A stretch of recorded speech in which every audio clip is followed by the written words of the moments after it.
Question 19. Which of the following correctly expresses t as the subject of b equals 2 pi times r plus t over 2 in brackets?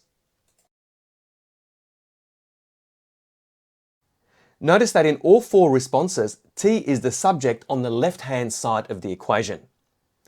In the original equation, b is the subject on the left-hand side and t is a variable that's surrounded by other terms on the right-hand side of the equation. So my first step is to rewrite the equation, switching the left-hand side and right-hand sides around.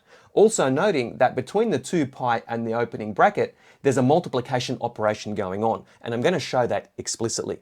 So rewriting the equation with t on the left-hand side, we get 2 pi times r plus t over 2 in brackets is equal to b.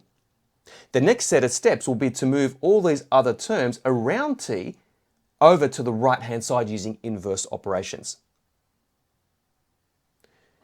So without breaking this bracket up, noting that whatever's in this bracket is being multiplied by 2 pi, I could move this 2 pi over to the other side by applying the inverse or the opposite operation of multiplication.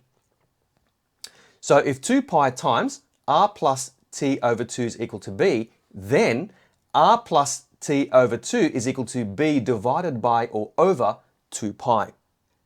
Notice that I no longer require the brackets around the r plus t over 2.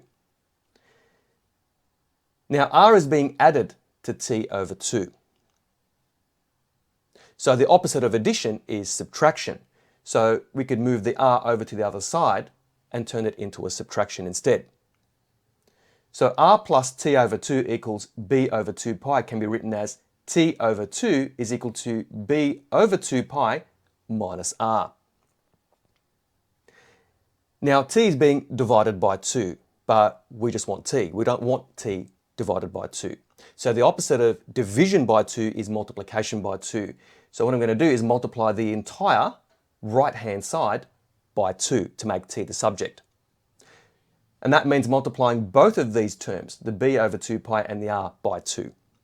So t is equal to 2b over 2 pi minus 2r. Notice that the 2 in the numerator will cancel with the 2 in the denominator here and here. So we end up with t is equal to b over pi minus 2r. Therefore the answer is option A.